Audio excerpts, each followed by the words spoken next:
Light weight బంగారు diamond ఆభరణాలు, వందల రకాల డిజైన్స్ ఏవైనా ధర మాత్రం ఒక్కటే. రాజమండ్రి నగరంకి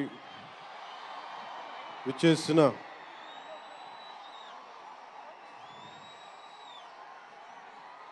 సినిమా అభిమానులందరికీ, తెలుగు హీరోల అభిమానులందరికీ, ప్రత్యేకించి రామ్ చరణ్ గారి అభిమానులందరికీ నా హృదయపూర్వక నమస్కారం. ఇక్కడికి విచ్చేసిన ఆసీనులైన విశిష్ట అతిథులందరికీ మనస్ఫూర్తిగా నా హృదయపూర్వక నమస్కారాలు. ఆంధ్రప్రదేశ్ నలుమూలల నుంచి విచ్చేసిన ప్రజానీకానికి నా హృదయపూర్వక నమస్కారాలు. దీనిని ప్రసార మాధ్యమాల్లో చూస్తున్న ఆశేష ప్రజానీకానికి కూడా నా హృదయపూర్వక నమస్కారాలు. పత్రికాధిపతులకి, పాత్రికేయులకి, యూట్యూబ్ ఛానల్స్కి, అన్ని సోషల్ మీడియా వీక్షిస్తున్న ప్రతి ఒక్కరికి కూడా నా హృదయపూర్వక నమస్కారం. అలాగే పవన్ కళ్యాణ్ అభిమానులకు కూడా నా హృదయపూర్వక నమస్కారం.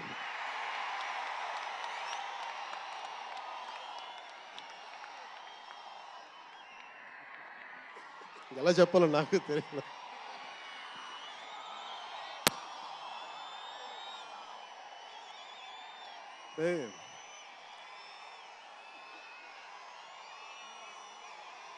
ఎక్కడి నుంచి వచ్చామో మర్చిపోకూడదు కదా.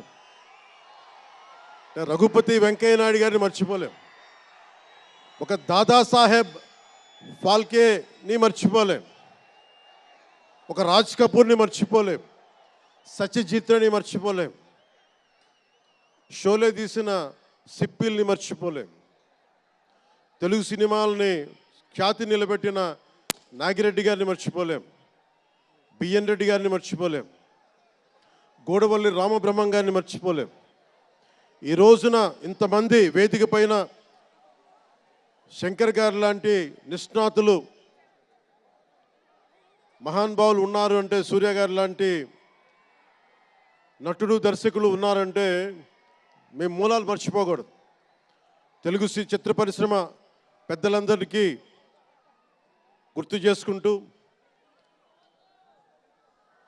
తెలుగు జాతికి పేరు తెచ్చిన ఎన్టీ రామారావు గారికి మనస్ఫూర్తిగా ఆయనని గుండె లోతుల్లోంచి ఆయనకి స్మరించుకుంటూ, అలాగే పవన్ కళ్యాణ్ ఉన్నా, రామ్ చరణ్ ఉన్నా, ఏ హీరోలు ఉన్నా కానీ దానికి మూలం మెగాస్టార్ చిరంజీవి గారు. మీరందరూ గేమ్ చేంజర్ అనొచ్చు, ఓజీ అనొచ్చు. ఆ మూలాలు ఎక్కడో మారుమూల ఒక చిన్న పల్లెటూళ్ళలో, కుగ్రామంలో, మొగల్తూరు అనే కుగ్రామంలో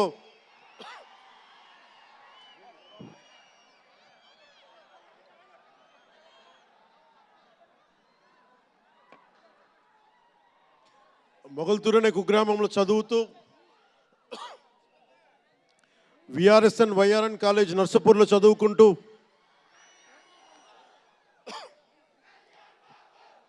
ఇవన్నీ ఇలాంటిదే మీరు అనాలంటే ఆద్యుడు ఆయనే. మీరు ఈరోజు కళ్యాణ్ బాబు అనండి, ఓజీ అనండి, డిప్యూటీ సీఎం అనండి, ఏదన్నా ఆయనే ఆద్యులు.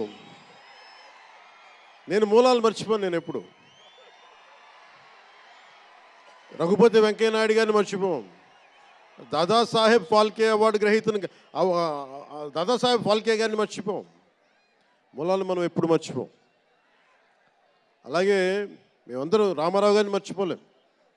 ఇంతమంది తెలుగు చిత్ర పరిశ్రమ ఇక్కడ కదిలింది, వచ్చింది అంటే దాని స్ఫూర్తి ఒక అక్కినేని నాగేశ్వరరావు గారు, రామారావు గారు, ఘట్టమనేని కృష్ణ గారు, ఒక శోభన్ బాబు గారు, ఎంతోమంది నిష్ణాతులు, పెద్దలు, తెలుగు చిత్ర పరిశ్రమ కోసం శక్తియుక్తులు ధారపోసిన వారు. వారందరికీ మనస్ఫూర్తిగా హృదయం నుంచి ఒక నటుడిగానే కాదు, ఆంధ్రప్రదేశ్ డిప్యూటీ సీఎంగా కూడా మనస్ఫూర్తిగా వారికి నా నమస్కారాలు తెలియజేసుకుంటా ఉన్నాను.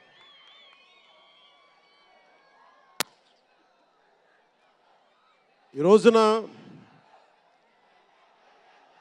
ఈ వేదికకి ఇంత బలంగా తెలుగు ఒక ఫిలిం ఓపెనింగ్ ఇక్కడ, ఒక సినిమా ఫంక్షన్ ఇక్కడ చేసుకోగలిగామంటే కూటమి ప్రభుత్వం, అనుభవజ్ఞుడైన నాయకులు శ్రీ నారా చంద్రబాబు నాయుడు గారు, గౌరవ ముఖ్యమంత్రి శ్రీ నారా చంద్రబాబు నాయుడు గారు, ఆయన ఆశీస్సులు, ఆయన సహకారం, ఆయన నిరంతర మద్దతు ఈ రోజున ఇక్కడ ఇంత అద్భుతమైన సభ జరుపుకోగలుగుతున్నామంటే గౌరవ ముఖ్యమంత్రి గారికి ప్రత్యేకించి రాజమండ్రి హృదయం నుంచి ఆయనకి నా కృతజ్ఞతలు తెలుపుకుంటా ఉన్నాను.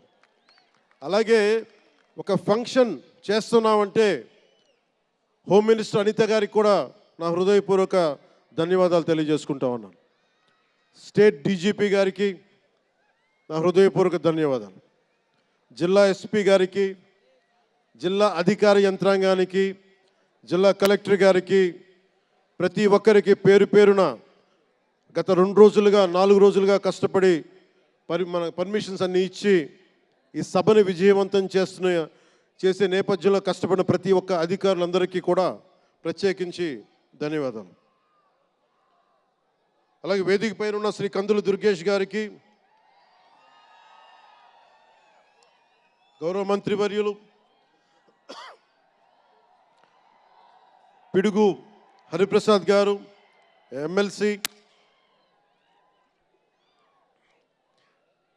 మమ్మల్ని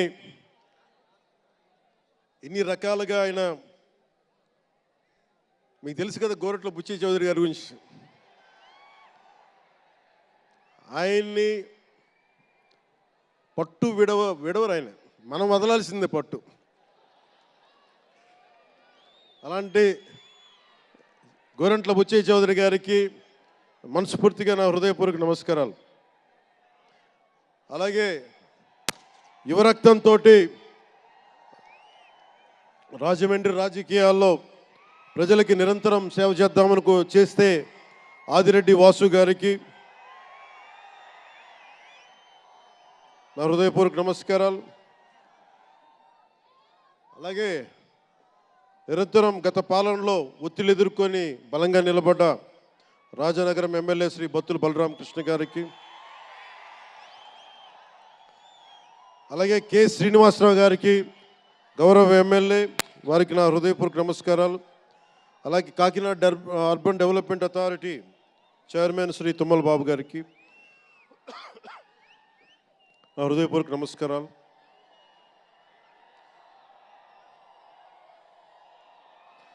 అలాగే నటులు శ్రీకాంత్ గారికి,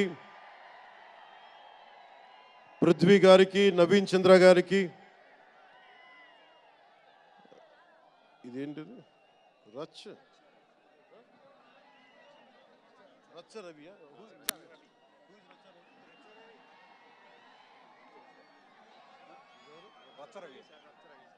రచ్చ రవి గారికి, రామ్ జోగయ్య శాస్త్రి గారికి, కాసరాల శ్యామ్ గారికి,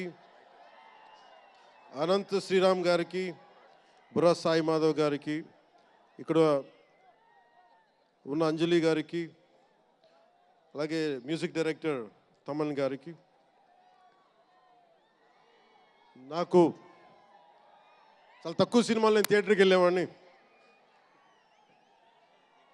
మన శంకర్ గారు తీసిన సినిమా చెన్నైలో, తమిళ్లో జెంటిల్మెన్ సినిమా, నేను టికెట్ కొనుక్కొని థియేటర్కి వెళ్ళి, ఆ రోజు నేను ఇంకా యాక్టర్ కూడా అవుతాను, అసలు రాజకీయాలు పక్కన పెట్టి యాక్టర్ అవుతానో లేదో అని ఆలోచనలో ఉన్నప్పుడు ఆయన సినిమాని నేను కూడా టికెట్ కొనుక్కొని బ్లాక్లో ఆయన సినిమాకి వెళ్ళాను, శంకర్ గారి జెంటిల్మెన్ సినిమాకి.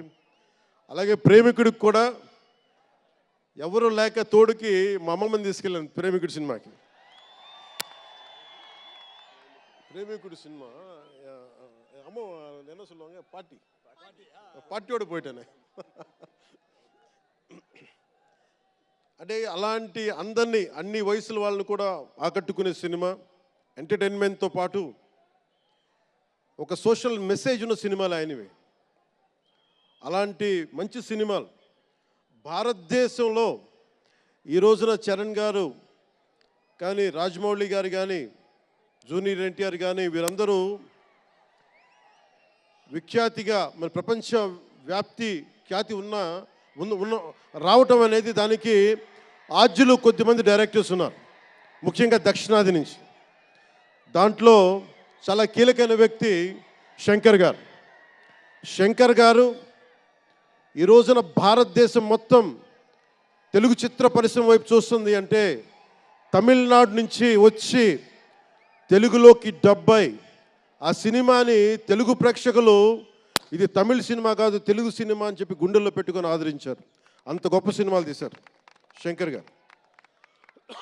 నేను ఎప్పుడు అనుకునేవాడిని శంకర్ గారు తెలుగులో కూడా తీయచ్చు కదా డైరెక్ట్ తెలుగు ఫిల్మ్ అంటే. ఆయన ఈ విధంగా గేమ్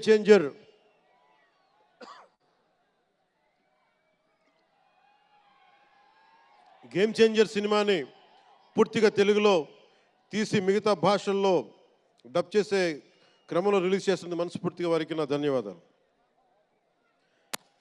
అలాగే దిల్ రాజు గారు, నేను తొలి ప్రేమ సినిమా అప్పుడు ఆయన డిస్ట్రిబ్యూటర్ అంటే ఏదో ఒక చిన్న పోస్టర్ చూసి ఎక్కడో ఒక మాటిని ఈ సినిమా చాలా సూపర్ డూపర్ హిట్ అవుతుందని ఒక నమ్మకంతో పాపం ఆయన అడ్వాన్స్ ఇచ్చారు. అలా స్టార్ట్ అయిన వ్యక్తి. మేము వకీల్ సాబ్ నా నిర్మాత కూడా అయినా. ఎలాంటి నిర్మాత అంటే నేను బాగా కష్టాల్లో ఉన్నప్పుడు డబ్బులు లేవు నా దగ్గర, పేరు ఉంది కానీ డబ్బులు లేవు, మార్కెట్ ఉందో లేదో తెలియదు. అలాంటి పరిస్థితుల్లో వచ్చి వకీల్ సాబ్ అనే సినిమా నాతో తీసి ఈరోజు జనసేన పార్టీ నడపడానికి ఇంధనంగా పనిచేస్తుంది వకీల్ సాబ్ సినిమా. దాని నిర్మాత దిల్ రాజు గారు. సో మనస్ఫూర్తిగా వారికి నా ధన్యవాదాలు. అలాగే రామ్ చరణ్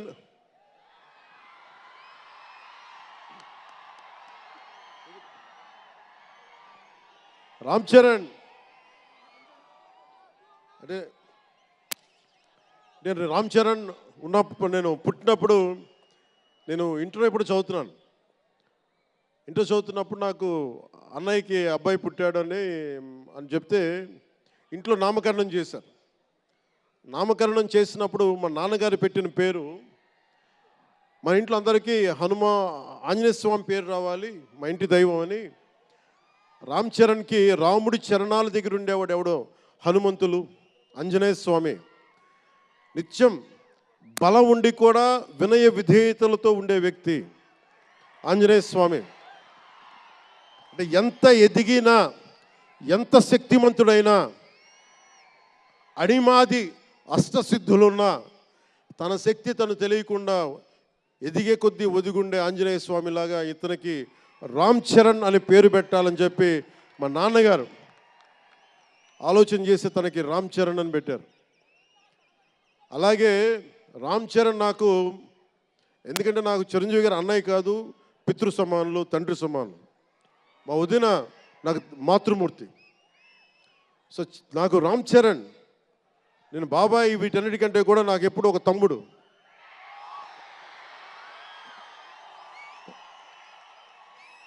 చిన్నప్పుడు బాగా ఏడిపించేవాడిని, నేను ఇంకా బద్ధకంగా ఉండేవాడిని. అంటే కరెక్ట్గా చెప్పాలంటే నేను తమ్ముడు సినిమాలో నా క్యారెక్టర్ లాగా ఉంటే రామ్ చరణ్ 7 ఏళ్ల వయసు, నా రెండో కొడుకు అంత వయసు ఉండేది. ఇప్పుడు ఆ వయసులో తెల్లవారుజామున చలిలో హార్స్ రైడింగ్ నేర్చుకోవడానికి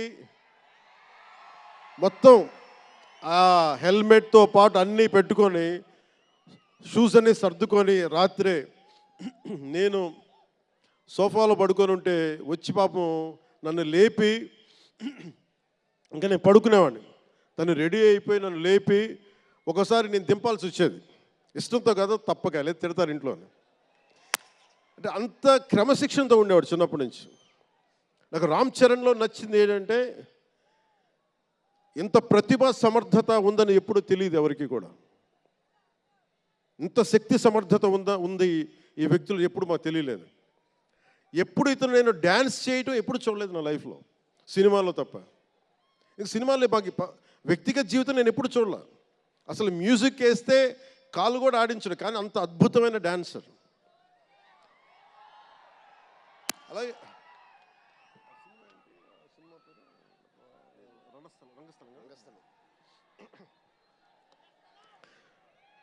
రంగస్థలం గురించి మాట.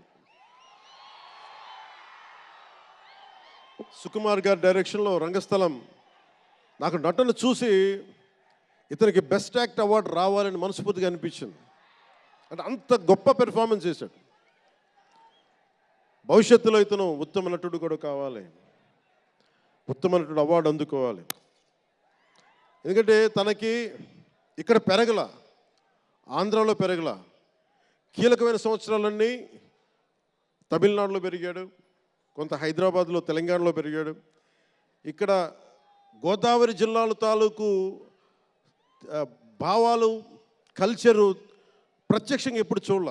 అవన్నీ తెలియకుండా ఆ క్యారెక్టర్లో ఇమిడిపోయి కొన్ని తరాలుగా గోదావరి తీర ప్రాంతంలో పుట్టిన వ్యక్తిగత యాక్ట్ చేసిన విధానం చూస్తే నాకు అమితంగా నాకు నచ్చింది. అంటే అంత గొప్ప నటుడు ఉన్నాడు. చిరంజీవి గారి వారసుడు అలా కాకపోతే ఇంకెలా ఉంటాడు? చిరంజీవి గారికి తగ్గ వారసుడు. తండ్రి మెగాస్టార్ అయితే కొడుకు ఏమవుతాడు? గ్లోబల్ స్టార్ అవుతాడు.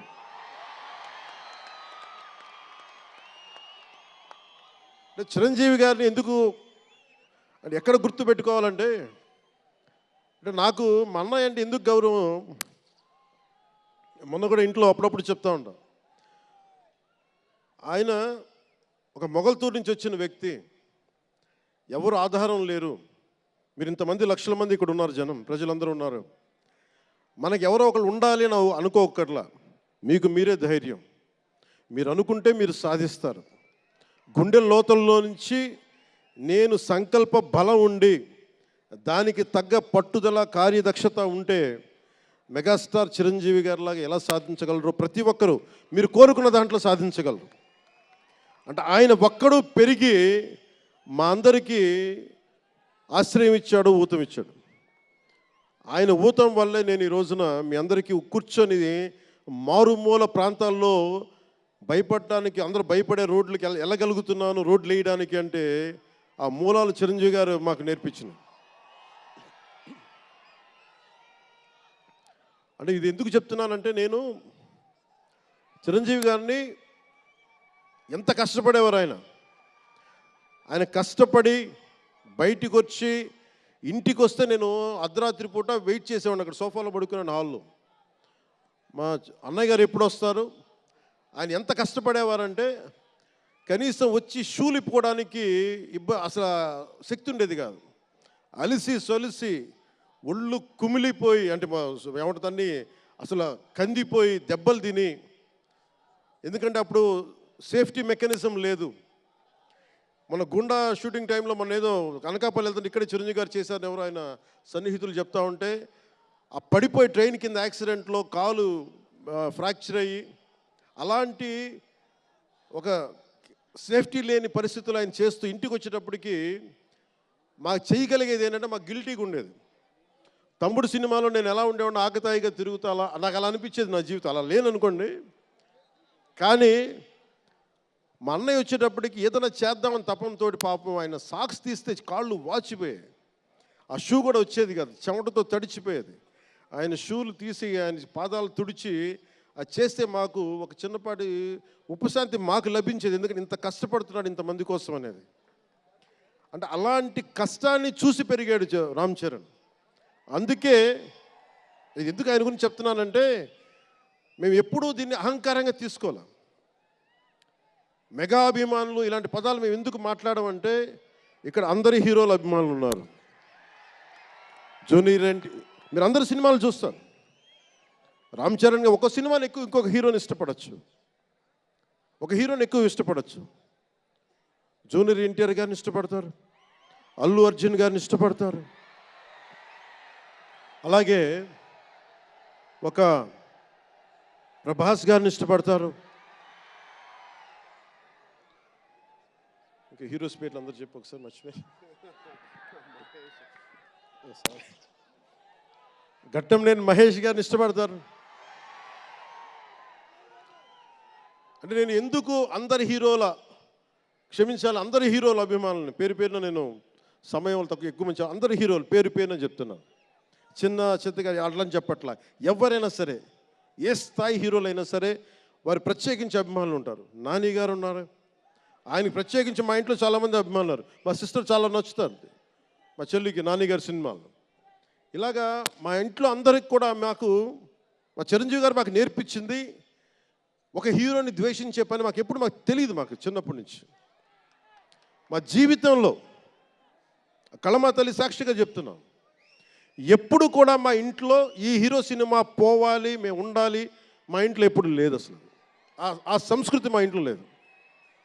అందుకు మేము అందరం బాగుండాలని కోరుకుంటాం. ఎందుకు బాగుండాలని కోరుకుంటామంటే సర్వే జనం సుఖినో భవంతు అని చెప్పి మా నాన్న నేర్పించిన ఇది మాకు సంస్కృతి. అది మేమే బాగుండాలి, వాళ్ళు బాగుండకూడదు అనుకుంటే ఎకానమీ తిరగాలి, అందరి దగ్గర డబ్బులు ఉండాలి, అందరూ బాగుండాలని కోరుకుంటాం. అలాంటి పరిస్థితుల్లో అలాంటి వాతావరణంలో పెరిగాం. రామ్ చరణ్ అలాంటి వాతావరణంలో పెరిగిన వ్యక్తి. నాకు చాలా గర్వంగా ఉంటుంది, చాలా ఆనందంగా ఉంటుంది. అతని హార్స్ రైడింగ్ చూస్తే మటుకు నాకు చాలా అసూయ వస్తుంది. నాకు చాలా తక్కువ సందర్భాల్లో నాకు అసూయ వస్తాయి. మొన్న ఈ మధ్యన అరకుకి వెళ్ళినప్పుడు గిరిజన ప్రాంతాల్లో ఉన్న సోదరులను చూసి ఆ పచ్చని చెట్ల మధ్య వాళ్ళ జీవన విధానాన్ని చూసి నాకు అసూయ వచ్చింది. అలాంటి అసూయ రామ్ చరణ్ని చూస్తే నాకు మగధీరలు అనిపించింది. ఎంత అద్భుతంగా చేస్తున్నాడు అతను. చిన్నప్పుడు నేను కూడా నేర్చుకొని ఉంటే ఇలా ఇంట్లో కూర్చొని కాళ్ళు బాలజాపుకొని కూర్చోకుండా, పుస్తకాలు కాకుండా ఇంకేదైనా చేస్తుంటే నేను ఇంత అద్భుతంగా చేసేవాడిని అనిపించేది. ఆ పట్టుదలతోటి నాకు హార్స్ రైడింగ్ నేర్చుకోలేదు జీవితంలో. ఇప్పుడు గబ్బర్ సింగ్ సినిమాకి నాకు హార్స్ రైడింగ్ పెట్టారు. అందరూ ఏమనుకున్నారంటే పవర్ స్టార్ అంటే అన్నీ వచ్చేసి అనుకున్నారు. నాకు తెలియదు అవన్నీ. హార్స్ రైడింగ్ అని చెప్పారు. ఓకే అని గుర్రం చూపించారు నాకు. అది కచ్ రాష్ట్రం గుజరాత్లో. గుర్రం దగ్గరికి వెళ్ళా. సార్ ఏం లేదు, దౌడు తీసుకుంటే గ్యాలప్ మీద వచ్చేయాలంటే ఓకే షూర్ అన్నాను, డెఫినెట్గా వచ్చేస్తానన్నా. కింద పడితే ఏమవుతానో నాకు తెలియదు. సార్ నాకు ఒకటి తెలుసు, తెగింపు తెలుసు. గుర్రం దగ్గరికి వెళ్ళి చెప్పా, దానికి చెవిలో చెప్పాను, నాకు హార్స్ రైడింగ్ రాదు. వీళ్ళందరూ నన్ను ఎక్స్పెక్ట్ చేస్తారు నేను చాలా గొప్ప హార్స్ రైడర్ అని. అంటే హీరో అంటే అన్నీ తెలియాలని అనుకుంటారు. నాకు తెలియదు హార్స్ రైడింగ్. దానికి ఒక పంచదార ముక్కను చిన్న క్యారెట్ పెట్టా, జాగ్రత్తగా తీసుకెళ్ళి నాకు వదిలేవాను. పాప ఆ గుర్రం అది నన్ను ఎంత అద్భుతంగా తీసుకెళ్ళిందంటే అది మీరు చూసారు ఆ సీన్లో. నేను అందరినీ మోసం చేశాను ఆ సినిమాలో. నాకు హార్స్ రైడింగ్ రాకుండా సినిమా వరకే హార్స్ రైడింగ్ వచ్చినా కదా. అలాంటి అంటే నాకు ఇది మాకేంటంటే మాకు సినిమాల్లో చూసినవన్నీ నాలాగా కాకుండా అన్నీ చాలా సుశిక్షితమైన ఒక నేర్చుకున్న వ్యక్తి ఇతను రామ్ చరణ్. ఒక డ్యాన్స్ కానీ ఎక్కడో ఇంగ్లాండ్కి వెళ్ళి అక్కడ డ్యాన్స్ ఇన్స్టిట్యూషన్స్లో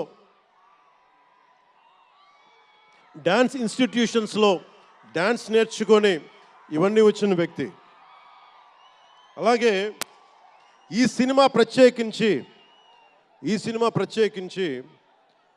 చాలా సోషల్ మెసేజ్ ఉన్న సినిమా నాకు అర్థమవుతోంది.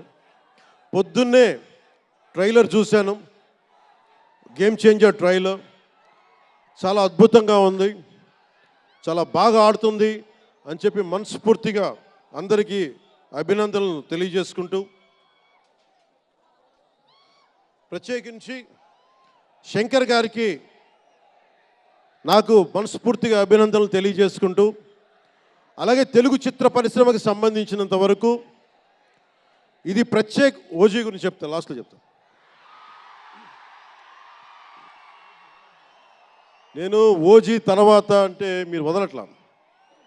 మన ముందున్న సినిమా గేమ్ చేంజర్ని బాగా చూడండి.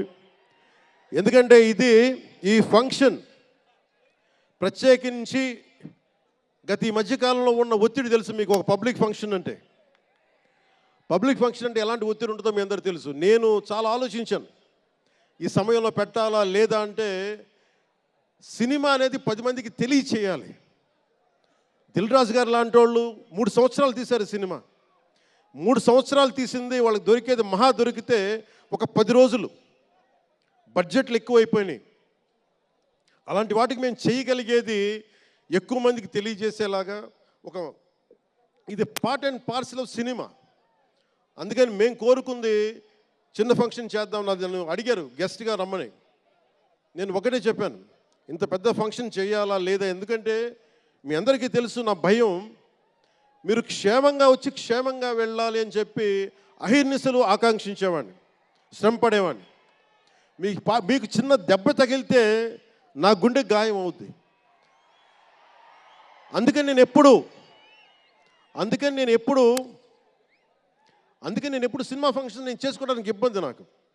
ఇందాక కూడా వచ్చినప్పుడు చాలా టెన్షన్తో ఉన్నా, ఎవరికైనా దెబ్బలు తగులుతాయి, ఏదైనా అయిపోద్దా అని భయం ఉంది. మనస్ఫూర్తిగా మీ అందరికీ చేతులెత్తి నమస్కరిస్తున్నా, మీరు క్షేమంగా ఇంటికి వెళ్ళాలి. ఎందుకంటే మీ తల్లిదండ్రులు, మీరు ఒక సాయంత్రం ఆనందం కోసం వచ్చింది, దీన్ని విషాదం కాకూడదు. అందుకని మనస్ఫూర్తిగా సినిమాని సినిమాగానే చూడండి. కింద పడిపోయి మీద పడిపోయి తొక్కిసలాడుతూ హీరోలను చూడడం కంటే కూడా మీరు దూరం నుంచే ఇబ్బంది పడకుండా మీరు క్షేమంగా ఉండాలి, అందరూ క్షేమంగా ఉండాలి మనస్ఫూర్తిగా కోరుకుంటా ఉన్నాం. అలాగే అడగగానే టికెట్ రేట్స్ ఎందుకు పెంచాలి,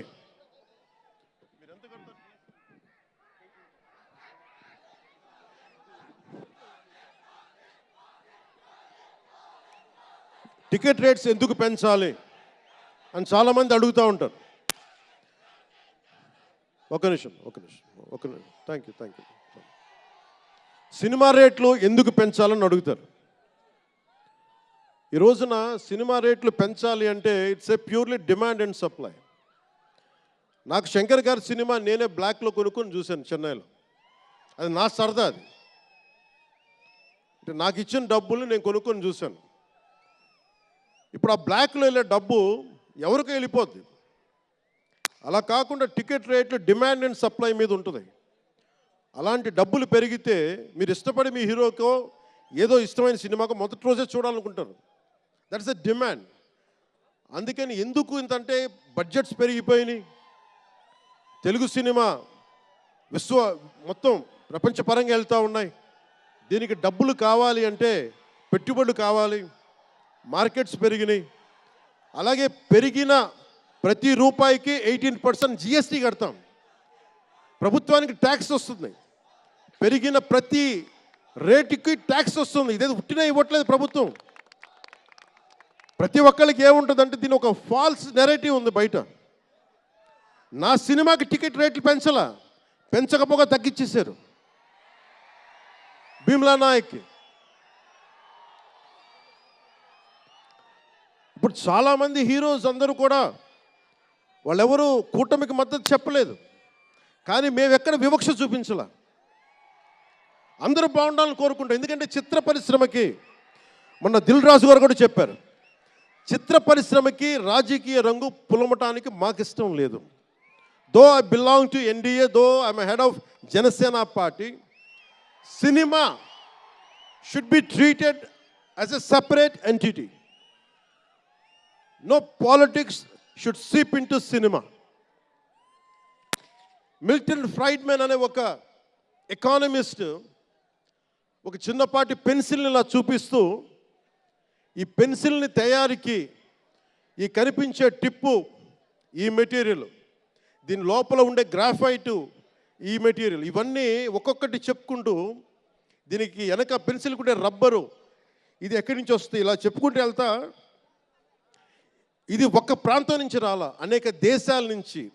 గ్రాఫైట్ ఏమో ఎక్కడ వేరే కంట్రీస్ నుంచి. ఈ పెన్సిల్కి పెట్టిన మన బ్రాంజ్ రిబ్బన్ను అదేమో వేరే చైనా నుంచో లేదంటే ఏషియా నుంచి. ఈ చేసిన వాళ్ళందరూ ఒక మతం కాదు, ఒక కులం కాదు, ఒక దేశం కాదు. ఒక చిన్నపాటి పెన్సిల్కే ఒక రకరకాల వ్యక్తులు, రకరకాల దేశాలు కలిసి రావాలి. అలాంటిది ఇంత సినిమాకి శంకర్ గారు తమిళియన్, మనకి దిల్ రాజు గారు ఫ్రమ్ తెలంగాణ. ఇక్కడ ఒక్కొక్కరిని అడగండి, ఒక్కొక్కరు ఒక్కొక్క రాష్ట్రం నుంచి వస్తారు. బట్ అందరూ కలిసి సినిమాని తీస్తారు, మీకు ఆహ్లాదం కలిగజేస్తారు. ఇప్పుడు మాకుంటుంది, నేను ఎప్పుడు కూడా నాకు ఇష్టం లేనిది సభావేదికగా ఒకటి శంకర్ గారికి కానీ దిల్ రాజు గారికి కానీ తెలుగు చిత్ర పరిశ్రమకు కానీ భారతీయ చిత్ర పరిశ్రమకు కానీ ఒకటితే మనం నేర్చుకోవాలి.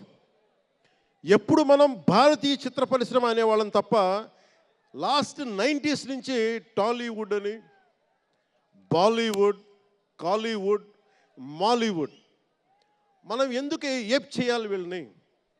Why do we have to ape Hollywood? మనం ఒకప్పుడు మాయాబజార్ లాంటి సినిమాలు తీసిన వాళ్ళం, మూకీలు తీసిన వాళ్ళం. చిత్ర పరిశ్రమ ఒక బెంగాల్లో పరివిడిల్లింది అక్కడ. సో మనం ఎందుకు వీళ్ళని ఫాలో అవ్వాలి? వాళ్ళు హాలీవుడ్ డిసిప్లైన్ ఫాలో అవ్వం, Hollywood method of film making follow అవ్వం, Hollywood method of skill development follow అవ్వం. కానీ ఆ వుడ్ను మటుకు తీసుకున్నాం, మాలీవుడ్. ఇది మటుకు మానాలి. ఎందుకంటే మనకు ఒక కాళిదాసు ఉన్నాడు, మహా కవులు, కళాకారులు గొప్ప గొప్ప కావ్యాలు రాశారు. సో మన జాతి తాలూకు ప్రాముఖ్యతని సినిమాలే చెప్పగలగాలి. అందుకని హాలీవుడ్ని అనుకరించడం మానేయాలి. మనదైన సత్తా, మనదైన కథ, మనదైన బలం మనం చూపించాలి విశ్వానికి. అది చూపించకపోతే ఏమవుద్దంటే ఎక్కడ కూర్చొని ఈరోజు ఇప్పుడు కాపీ చేద్దామంటే కుదరదు. You have to come with original stories. సహజమైన కథలతో పట్టుకురావాలి. ఆ విధంగా ఉండాలి అంటే ముందు చిత్ర పరిశ్రమలో కూడా చాలా డిసిప్లిన్ రావాలి. సినిమాలు తీసే వాళ్ళు మాట్లాడాలి చిత్ర పరిశ్రమ గురించి, సినిమాలు తీయని వాళ్ళు మాట్లాడకూడదు. సినిమాలు తీయకుండా రాజకీయాలు చేసేవాళ్ళు మాకు నచ్చం. అది ఎన్డీఏ తరపు నుంచి నేను చెప్తా ఉన్నాను. తెలుగు చిత్ర పరిశ్రమ గురించి మాట్లాడాలి అంటే సినిమాలు తీసి దానికి సాధక బాధలు అర్థం చేసుకున్న వాళ్ళే మాట్లాడాలి. మన తెలుగుదేశం, జనసేన, భారతీయ జనతా పార్టీ, ఎన్డీఏ ప్రభుత్వం వారితోనే మాట్లాడతాం, వారితోనే గుర్తిస్తాం. అలాగే చాలాసార్లు సినిమా టికెట్ల కోసం హీరోలకి పనేంటి, హీరోలు ఎందుకు రావాలి, అది మాకు ఇష్టం లేదు. మహా అయితే నిర్మాతలు రండి, ఒక ట్రేడ్ బాడీ రండి, మీ యూనియన్ రండి, మేము అది ఇచ్చేస్తాం.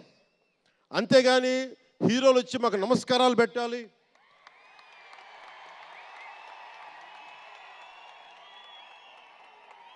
అంత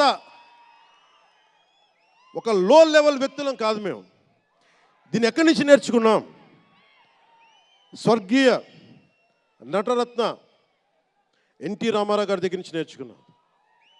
మహానటుడు. ఆయనని ఎంతమంది విమర్శించినా, కోటా శ్రీనివాసరావు గారు విమర్శించినా, ఆయన ఎప్పుడన్నా యాక్ట్ చేస్తే ఆయనతో పాటు ఏం బ్రదర్ బాగున్నారు అని చెప్పి చాలా గుండెలు నిండుగా పలికే వ్యక్తి మహానుభావుడు ఎన్టీ రామారావు గారు. ఇంత తెలుగుదేశం పార్టీ ఎన్టీ రామారావు అన్నిసార్లు ముఖ్యమంత్రిగా ఉన్నప్పుడు కూడా ఎప్పుడు ఘట్టంలేని కృష్ణ గారు కాంగ్రెస్లో ఉండి కూడా కనిపిస్తే ఇద్దరు ఆప్యాయంగా మాట్లాడుకునే వాళ్ళు. ఎన్టీ రామారావు గారు ఎప్పుడు వివక్ష చూపించలే. ఇది చిత్ర పరిశ్రమ తాలూకు ఔన్నత్యం. ఇది అదే ఔన్నత్యాన్ని మేము కొనసాగిస్తున్నాం, అదే మేము కోరుకుంటా ఉన్నాం. అంతేగాని గతం ప్రభుత్వంలో లాగా మీరు అభిమానించే మెగాస్టార్ చిరంజీవి గారు లాంటి వారిని కానీ,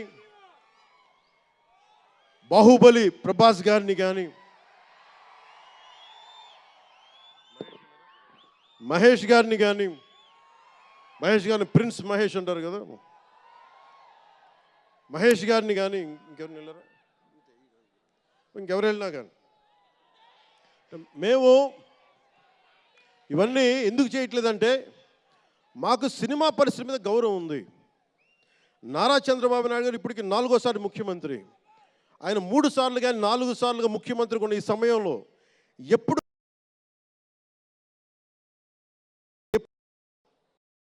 ఆయన తెలుగు చిత్ర పరిశ్రమను ఇబ్బంది పెట్టలేదు. ఇక్కడున్న చిత్ర పరిశ్రమ కోసం, సినిమాల కోసం పరితపించే కథల కోసం మనం వెనకాడతాం. మన కథలు కావాలి. సినిమా జీవితంలో లేని సినిమాల్లో వెతుక్కుంటాం. మనం జీవితంలో దొరకని న్యాయాన్ని సినిమాలో న్యాయం దొరికితే తృప్తి పడతాం. ఒక్కటి సినిమా తీస్తే ఎందుకు చూస్తాం మనం? శంకర్ గారి డైరెక్షన్లో అరే మన జీవితంలో మన ముఖ్యమంత్రి ఇలా ఉంటే బాగుంటుంది అనుకుంటాం. ఆ కథని, ఆ భావాన్ని సినిమాగా తెరకెక్కిస్తే అది బాగుంటుంది. ఒక శివాజీ సినిమా ఎదురు తిరిగితే ఎలా ఉంటుంది, ప్రత్యామ్నాయంగా రాజు చేస్తే ఎలా ఉంటుంది ఒక శివాజీ. ఇలాంటి సినిమాలన్నీ కూడా మనకి నిజ జీవితంలో జరగనివి. మనం ఒక అట్లీస్ట్ సినిమా ప్రపంచంలో చూస్తే ఒక తృప్తి ఉంటుంది. అలాగే ఇంతమంది యువత ముందుకొచ్చి ఎందుకు వస్తున్నారు అంటే ఒక మార్గదర్శకం సినిమాలు. ఒకసారి సినిమాలో కూడా చాలా మంచి విలువలు ఉంటాయి, కానీ ఆ విలువలు తీసుకోవచ్చు. కానీ మనం ఎలా ఉండాలంటే హంసలాగా పాలను తీసుకొని నీళ్ళు వదిలేయాలి. కానీ కొంతమంది నీళ్ళని పట్టుకుంటారు, మనం ఏం చేయలేము. సినిమా అన్నీ చూపిస్తుంది, మంచి చెడు రెండు చూపిస్తాయి. ఏది తీసుకోవాలి అనేది మీది. ఉదాహరణకి వకీల్ సాబ్లో ఒక సన్నివేశంలో హీరో దగ్గరికి వచ్చే డైలాగ్ వస్తుంది, ఆర్ యు వర్జిన్ అని చెప్పి ఒక స్త్రీ పాత్రధారిని అడుగుతారు. అది నా ఇండివిజువల్గా నేను చెప్పడానికి ఇబ్బంది అనిపించింది. నేను డైరెక్టర్ గారికి, దిల్ రాజు గారికి చెప్పాను, ఈ డైలాగ్ అయితే నేను చెప్పాను కాబట్టి అబ్బాయిని అడుగుతాను, అమ్మాయిని నేను అడగనేమని చెప్పి. అంటే న్యాయం రెండు పక్షాలు ఉండాలి, ఒకళ్ళని ఇబ్బంది పెట్టడం నాకు ఇష్టం లేదు. ఇది సెన్సిబిలిటీస్ కూడా ఫిలిం టెక్నీషియన్స్ కానీ, డైరెక్టర్స్ కానీ, యాక్టర్స్ కానీ, ఎందుకంటే హీరోలు చాలా పెద్ద ప్రభావం, మీరు దర్శకులు చాలా పెద్ద ప్రభావం, నిర్మాతలు చాలా పెద్ద ప్రభావం చూపిస్తారు. మీరు కేవలం డబ్బులు సంపాదించడమే కాదు, మీరు కొన్ని విలువలు చెప్తారు. ఒక రామ్ చరణ్ కోసం కానీ, ఒక శంకర్ గారి కోసం కానీ, దిల్ రాజు గారి ప్రొడక్షన్ అంటే ఎందుకు ఇంతమంది వస్తారు, ఇన్ని లక్షల మంది ఎందుకు వస్తారంటే ఏదో ఒక కనెక్ట్ ఉంది, దానికి ఒక బంధం ఉంది, దానికి ఏదో ఎదురు చూస్తాం ఒక సినిమా ద్వారా.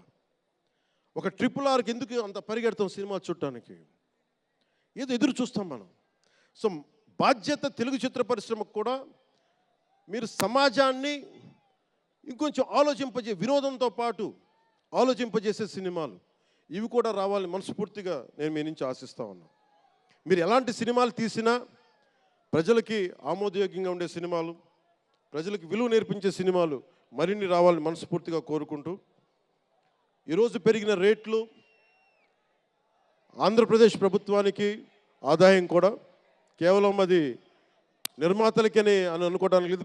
పెరిగిన ప్రతి రూపాయికి 18% GST వస్తుంది. అది ప్రజలందరికీ కూడా ఈ సందర్భంగా నేను తెలియజేస్తా ఉన్నాను.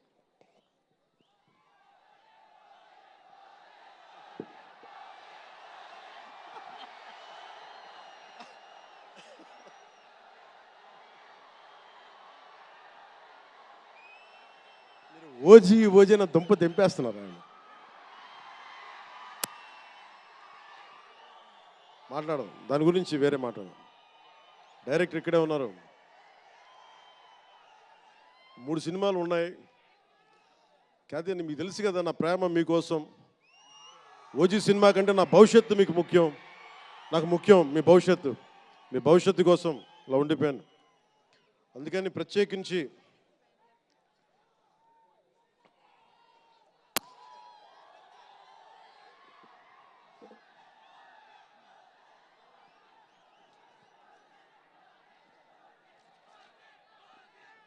మనం మాట్లాడుకుందాం. ఇది అంటే వేరే సినిమా గురించి, ఒక గేమ్ చేంజర్ అనే సినిమాకి వచ్చి మనం ఓజీ గురించి మాట్లాడుకుందాం. ఓజీ కోసం వచ్చినప్పుడు ఓజీ గురించి మాట్లాడాలి. అందుకని ప్రత్యేకించి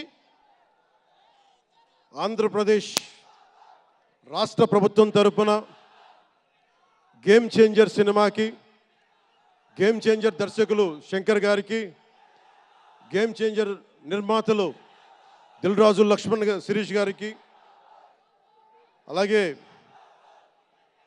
గ్లోబల్ స్టార్, మెగాస్టార్ తనయులు రామ్ చరణ్ గారికి నా హృదయపూర్వక శుభాకాంక్షలు తెలియజేసుకుంటూ, ఇక్కడ ఉన్న మంత్రివర్గ సభ్యులకి, సహచర శాసనసభ్యులకు, ప్రతి ఒక్కరికి నా హృదయపూర్వక నమస్కారాలు. అలాగే నా మిత్రుడు, నాకు సన్నిహిత మిత్రుడు SJ సూర్య,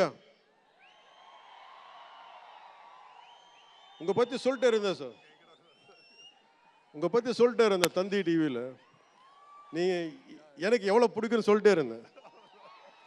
ఈయన ఏ మేరా జహాన్ పాట పెడతానంటే మీరు అమ్మాయిలతో డ్యాన్స్ చేయాలి సార్ అంటాడు. నేను అంటాను దేశభక్తి చెప్పాలి. మా ఇద్దరు గొడవ అయింది. నేను చెప్పాను నువ్వేమనుకుంటా అవి చేస్తాను తప్ప నేను మటుకు ఏ మేరా జహాయే చేస్తాను, నేను అమ్మాయిలతో డ్యాన్స్ చేయనని చెప్పాను. చాలామంది చేశారు, ఎందుకంటే నేను బాగా చేయలేను తెలుసు నాకు. దానికి ఏదో కూర్చుని పాపం నా మాట, మా ఇద్దరికి అలా మంచి ఫ్రెండ్స్, స్నేహం మా ఇద్దరి మధ్య, గంటలు మాట్లాడుకుంటాం. ఈ మధ్య కుదరట్లేదు. సో గ్రేట్ యాక్టర్, మంచి దర్శకుడు కాదు, ఎక్స్ట్రాడినరీ డైరెక్టర్. నా కోపం ఏంటంటే డైరెక్షన్ వదిలేశాడు. ఎప్పుడు ఇప్పుడైనా విట్టిట నీ direction. You are such a fantastic and fabulous director. And okay, that's fine. ఆయన డ్రీమ్ ఏంటంటే I want to be an actor అనేవాడు. ఇప్పుడు హీ ఫుల్ఫిల్, ఆయన సాధించుకున్నారు, అందరి మనసులు దోచుకున్న నటుడయ్యారు. మనస్ఫూర్తిగా వారికి నా అభినందనలు తెలియజేస్తా ఉన్నాను. అలాగే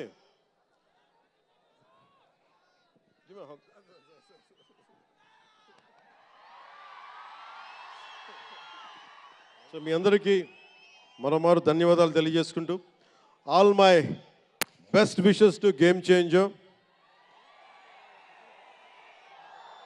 all my best wishes to Shankarji, best wishes to Dil Raju గారు. My love, my best wishes to all the actors. కొత్త సంవత్సరంలో బాక్స్ ఆఫీస్ బద్దలైపోవాలి. నేను ఇలాంటి మాటలు మాట్లాడు, నా సినిమాకి నేను మాట్లాడను.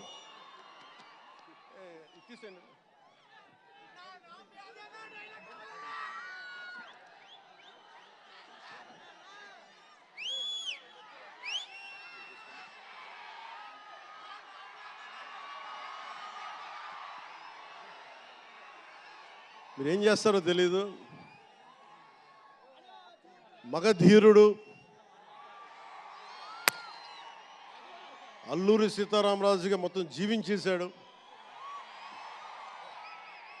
అందరి తోటి నటుల మీద అమితమైన ఇష్టం చూపించేవాడు. అందరికీ ఫ్రెండ్ రామ్ చరణ్. అందరి హీరోలకి చాలా గౌరవంగా ఉండేవాడు.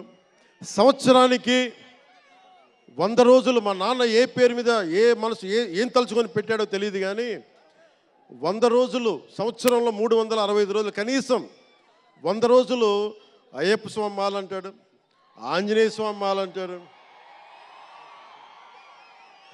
ఎందుకురా చేస్తామంటాను అప్పుడప్పుడు. క్షమించాలి రామ్ చరణ్ గారు రే అంటున్నందుకు, పర్లేదు కదా.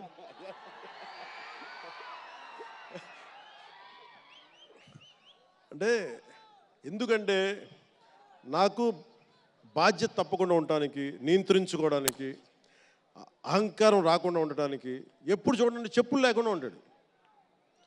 అంటే నాకే అనిపిస్తుంది, కనీసం నేను వేసుకునే చెప్పులు కూడా వదలడానికి ఇబ్బంది పడతాను అప్పుడప్పుడు. అలాంటిది రామ్ చరణ్ చెప్పులు లేకుండా, మామూలు హీరో కాదు, హాలీవుడ్ దాకా వెళ్ళాడు, ఆస్కార్కి వెళ్ళాడు. అక్కడికి వెళ్ళి ఎంత గుండె ధైర్యం అంటే, నేను చెప్పులు వేసుకుంటా, అవసరమైతే మంచి సూటు బూట్ వేసుకుని తయారవుతాడు, లేదంటే అయ్యప్ప స్వామి మాలేసుకుని కనిపిస్తూ ఉంటాడు. అంటే వ్యక్తిత్వంలో ఎంత బలం ఉండాలి ఆ వ్యక్తికి.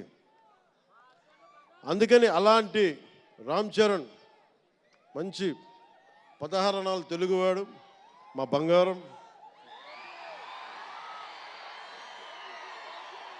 నా తమ్ముడు. ఒక తల్లికి పుట్టకపోయినా కానీ నా తమ్ముడు. ఎప్పుడు ఎదిగే కొద్దీ ఒదిగుండేవాడు. అతనికి మరింత విజయం కలగాలని, అద్భుత విజయాలు కలగాలని మనస్ఫూర్తిగా ఒక బాబాయ్గా కాదు, ఒక అన్నగా ఆశీర్వదిస్తున్నాను. I love you Ram Charan, I love you all.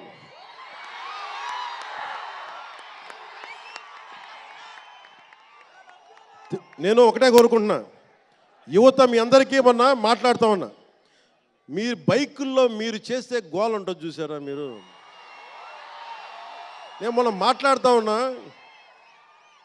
ఇప్పుడు ఈ ఫంక్షన్ లేదు, సినిమాలు లేవు, ఏం చేస్తారు చెప్పండి. ఉద్యోగాలు ఉపాధి కూడా కానీ టైం పడుద్ది. కనీసం సినిమాకి వెళ్ళి చొక్కా దించుకొని అరవకపోతే, బైకులు తీసుకొని అవి సైలెన్సర్ దాన్ని ఆ యాక్సిలేటర్ పెంచకపోతే ఆ ఎనర్జీ ఎటు వెళ్తుంది. అందుకే ఒకటే చెప్పాను, దిల్ రాజు గారికి చెప్తా ఉన్నా, మీరు తెలంగాణ ఫిల్మ్ ఫెడరేషన్ ప్రెసిడెంట్ కదా, మీరు ఆంధ్రప్రదేశ్ని చిన్న చూపు చూడకండి. అదొకటే నేను కోరుకుంటా ఉన్నా. నేను ఆ 2 కళ్ళు ఇవన్నీ నేను నమ్మను, కానీ మీరు తెలుగు చిత్ర పరిశ్రమని అటు తెలంగాణలోను ఇటు ఆంధ్రాలోను 2 చోట్ల అద్భుతంగా ఉండాలని కోరుకుంటా ఉన్నాను. ముఖ్యంగా ఆంధ్రప్రదేశ్ యువతకి, మీరు ఇంతమంది యువతను చూస్తూ ఉన్నారు, వీళ్ళకి స్టంట్ స్కూల్స్ పెట్టండి. మా వాళ్ళు బైక్లు వేసుకొని తిరుగుతూ ఉంటారు, గోల్ చేస్తూ ఉంటారు. ఒక మంచి స్టంట్ స్కూల్ పెట్టండి. గోదావరి జిల్లాలోనో, రాయలసీమలోనో, మా కడపలోనో ఎక్కడో చోట ఒక 2-3 స్టంట్ స్కూల్స్ పెట్టండి. మా వాళ్ళకి స్కిల్ డెవలప్మెంట్ ఇవ్వండి. మాకు ఒక స్క్రీన్ ప్లే ఎలా రాయాలో మా వాళ్ళకి చెప్పండి. ఒక రాజమౌళి గారు వచ్చి చెప్పమని చెప్పండి. త్రివిక్రమ్ గారిని వచ్చి క్లాసులు తీసుకోమని చెప్పండి మా వాళ్ళకి. ఒక తమన్ లాంటి మనకి మ్యూజిక్ దర్శకులు కానీ,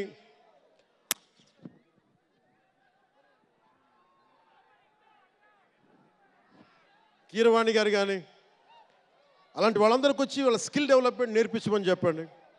మీరు దాని మీద ఒకసారి ఆలోచించండి.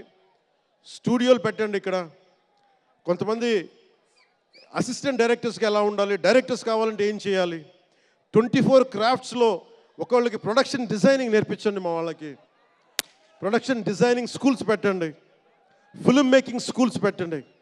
ఈరోజున మీకోసం ఇంతమంది వచ్చారు. మీరు తిరిగి ఇవ్వగలిగేది మీకోసం రేట్లు పెంచాం. ముఖ్యమంత్రి గారు మీకు అండగా ఉన్నారు, చంద్రబాబు నాయుడు గారు. మేమందరం మీకు అండగా ఉన్నాం. తెలుగు చిత్ర పరిశ్రమని మీ ద్వారా మేము కోరుకునేది ఇంతమంది యువతున్నారు. వీరికి మీ ద్వారా కొంత ఉపాధి కల్పించండి. నేను సినిమాని మాట్లాడుతుంటే నేను టీవీని ఎప్పుడు వదలలేదు. టీవీ మీడియంని చిన్న తెర అనుకుని, చిన్న తెర పెద్ద తెర ఉండదు. తెర చిన్నదైనా పెద్దదైనా ఒకటే మాకు. సో మాకు ముమ్మిడివరం లాంటి గొప్ప లొకేషన్స్ ఉన్నాయి. మాకు కేరళకి మించిపోయి ఉంటుంది ముమ్మిడివరం. గోదావరి తీరం చూడండి. అసలు మీరు గండికోట చూడండి కడపలో. సిద్ధవటంకి వెళ్ళండి, అడ్వెంచర్ సినిమాలు ఉంటాయి. అటు వెళ్తే మీరు పార్వతీపురం వెళ్ళండి, మన్యం ప్రాంతం అద్భుతంగా ఉంటుంది. మీరు లొకేషన్స్ని ఎక్స్ప్లాయిట్ చేయండి. ఇక్కడ అందరికీ మేము సౌకర్యాలు కల్పిస్తాం. మా దుర్గేష్ గారికి కూడా చెప్తా ఉన్నాను, మనకి కూర్చొని ఇక్కడ టూరిజం డెవలప్ చేయాలి. అందుకని మీకు తెలుగు చిత్ర పరిశ్రమకి ఆంధ్రప్రదేశ్ ప్రభుత్వం అండగా ఉంటుందని తెలియజేసుకుంటూ, మీకోసం ఒళ్ళు వంచి పనిచేస్తానని తెలియజేసుకుంటూ, మరోమారు మనందరికీ ఇష్టమైన రామ్ చరణ్కి గుండెల నుండి శుభాకాంక్షలు తెలియజేసుకుంటూ, శంకర్ గారికి మరోమారు కృతజ్ఞతలు తెలియజేసుకుంటూ, దిల్ రాజు గారికి ఇద్దరికి అభినందనలు తెలియజేసుకుంటూ, నటీనట వర్గానికి ప్రతి ఒక్కరికి అందరికీ ధన్యవాదాలు తెలియజేసుకుంటూ, మీ అందరూ క్షేమంగా ఇంటికి వెళ్ళండి. ఇంట్లో అమ్మా నాన్నని అడిగానని చెప్పండి. నాకంటే వయసులో పెద్దవారైన ఎవరన్నా ఉంటే వారికి నా పాదాభివందనాలు తెలియజేయండి. మీరు 2 చేతులైతే దండం పెడుతున్నా, క్షేమంగా క్షేమంగా క్షేమంగా ఇంటికి వెళ్ళండి.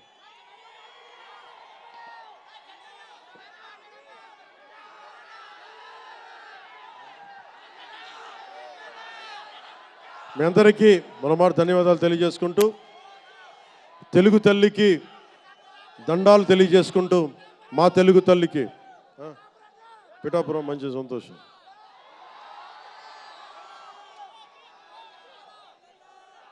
అలాగే మీ అందరికీ ధన్యవాదాలు తెలుపుకుంటూ, ఏ దేశం ఎగినా ఎందుకు కాలినా పొగడరాని తల్లి భూమి భారతిని అంటే సభ ఆరంభంలో మాట్లాడలేకపోయాను.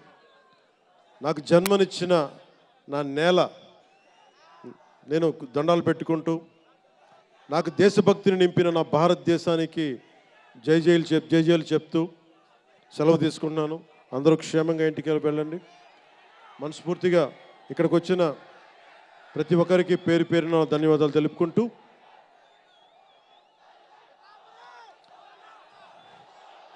జై ఆంధ్ర, జై భారత్, జై హింద్. సుమన్ టీవీలో మీ పర్సనల్ అండ్ బిజినెస్ ప్రమోషన్స్ కోసం కింది నెంబర్కి కాంటాక్ట్ చేయండి.